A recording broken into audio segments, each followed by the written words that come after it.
Та нэмэгдсэн үртгийн албан татварын тайлангаа зөв тайлагнаж чадж байна уу?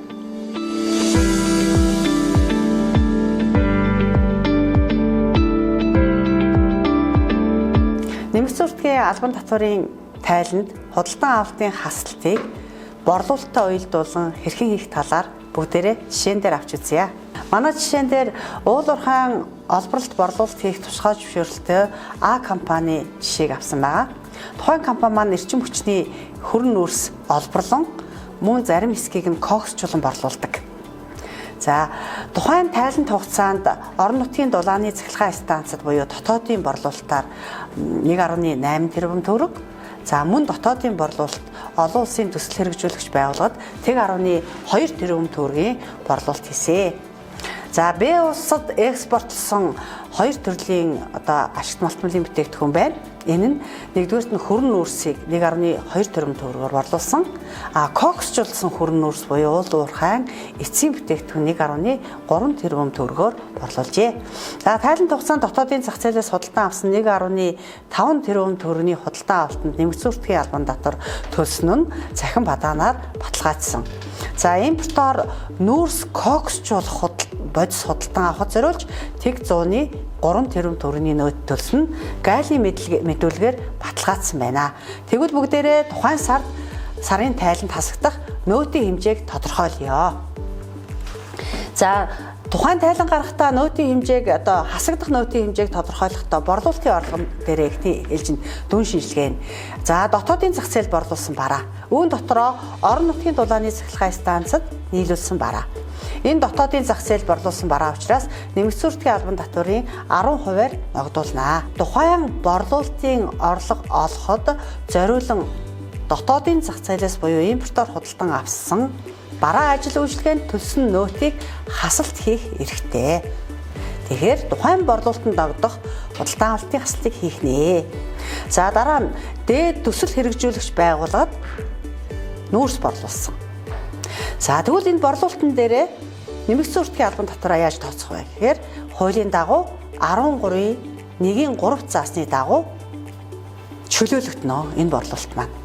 За энэ борлуулалт болохоор тухайн төсөл хэрэгжүүлэгч байгууллага нь худалдан авахтаа чөлөөлтөй эдэлдэг байгаа. Хуулийн 14-ийн 10 заасны дагуу төсөл хэрэгжүүлэгч байгууллага буюу 13-ийн 1-ийн 3 заасан бараа ажил үйлчилгээ борлуулж байгаа тохиолдолд худалдан авалтын хасалтыг хийнэ гэж заасан байна. Тэгэхээр хасалт хийхнэ. За дотоодын борлуулалт маань нэг нь 10% ногдох нь, нэг нь чөлөөлөгдөх нь. Тухайн борлуулалтанд ногдсон хасалтыг аль алинд нь хийнэ гэсэн үг ээ.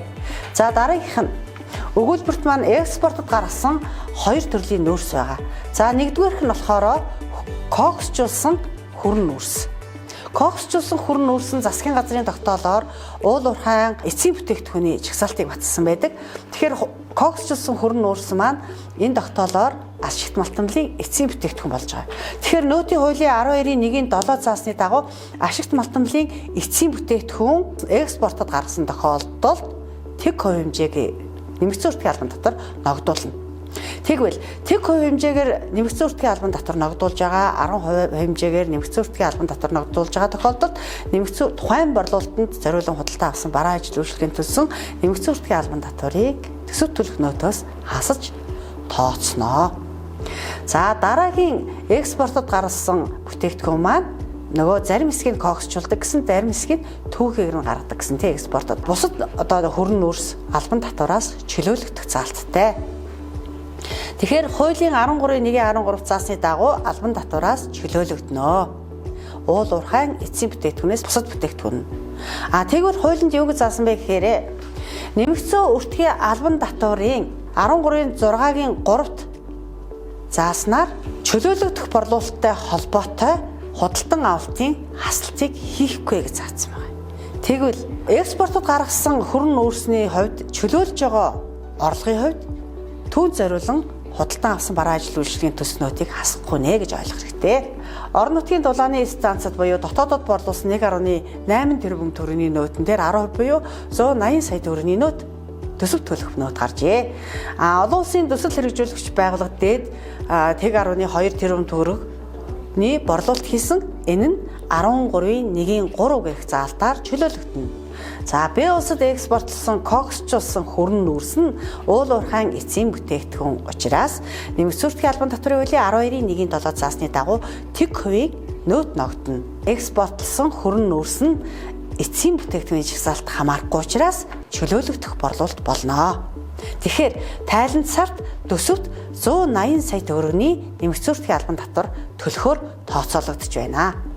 За одоо нэмэгдсэн хүртгийн албан татварын хасалтаа хийнэ. За тэгвэл дотоодын зах зээлээс худалдан авсан 1.5 тэрбум төгрөгийн худалдан авалтанд нөөт төлсөн. За тэгэхээр энэний нөөт нь 150 сая төгрөгийн нөөт. За импортоор нүүрс коксчуулахад зориулан бодис худалдан авсан тэг 103 тэрбум төгрөг. Энэ 30 сая төгрөгийн нөөт. За хасагдахгүй нөөт нь 40 сая төгрөг гэж тооцоолжээ. Тэгвэл энэ хасагдахгүй нөөтийг хэрхэн тооцоолсон бэ? Хуулийн 14-9-т заасан байгаа. Албан татвар суудлагын тулгч нь үйлдвэрлэл үйлчилгээний зорилтоор импортоор оруулсан буюу худалдан авсан бараа үйлчилгээний зарим хэсгийг нь татвар ногдох орлогод, зарим хэсгийг нь албан татвараас чөлөөлөгдөх орлого олоход зориулан худалдан авсан бол тэр борлуулалтад зориулсан худалдан авалтыг хаснаа гэж заасан байна. За тэгэхээр манай жишээн дээр 1.8 тэрбум төгрөг нь 10% ногджээ нөөт.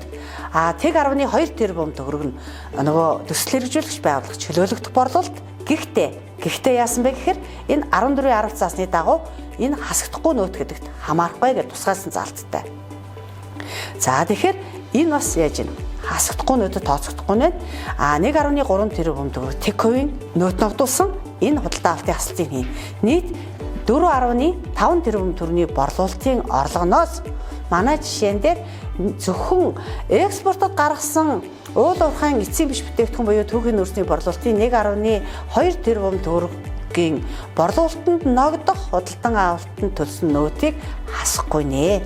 Тэгэхээр бүгдээрээ тооцоолж үзье 14.9 заасны дагуу 4.5 сая төгрөгнөөс 1.2 тэрбум төгрөг нь чөлөөлөгдөх буюу худалдан авалтын хасалт хийхгүй орлого байна. Тэгэхээр 1.2 тэрбум төгрөг маань 26.67% эзэлж байна. Тэгэхээр нийт 150 сая төгрөгийн худалдан авалтын 26.67 40 сая төгрөг нь хасагдахгүй нөөдлөх нэ. Тайлангийн хасагдахгүй нөөд хэсгээр тавьж өгнө шүү дээ. Одоо төсөвт төлөх нөөт нь 180 сая төгрөг. За тэгвэл 150 сая төгрөгнөөс хасагдахгүй 40 сая төгрөгнийхөө нөөтийг хаслаа. 110 сая төгрөг. Харин тэр бусад яг тусгайлсан эцсийн бүтээгдэхүүн гаргахад зориулан худалдан авсан худалдан авалт 30 сая төгрөгийг хасна. Ингээд нийт 140 сая төгрөгийн нөөт тайлан хугацаанд хасагдах нэ. За ингээд нийт төсөвт төлөх нөөтийн хэмжээ 180 сая төгрөгнөөс 140 сая төгрөгийг хаснаа. Буюу бидний жишээний одоо асуулт нь тухайн сард хасагдах нөөтийн хэмжээ хэд вэ гэхээр 140 сая төгрөг юм а гэж жишээ гарч байна. Ингээд та бүхэн нэмэгдсэн хүртгийн албан татварын тайлангаа гаргахдаа худалдан авалтын хасалтыг хэрхэн хасах вэ? Хувь тэнцвүүлж хэрхэн хасах вэ? Борлуулалтын орлогодоо нэмэгдсэн хүртгийн албан татварыг хуулийн дагуу хэрхэн ногдуулах вэ? Ногдуулсан буюу чөлөөлөгдөх борлуулалтанд зориулан худалдан авсан худалдан авалтын хасалтыг хасдаг тохиолдол байдаг юм байна. Хасахгүй тохиолдол байдаг юм байна гэдгийг бүгдийг нь бүгдээрээ жишээн дээр тайлбарлаа. Та бүхний бизнесийн ажилд амжилт хүсье.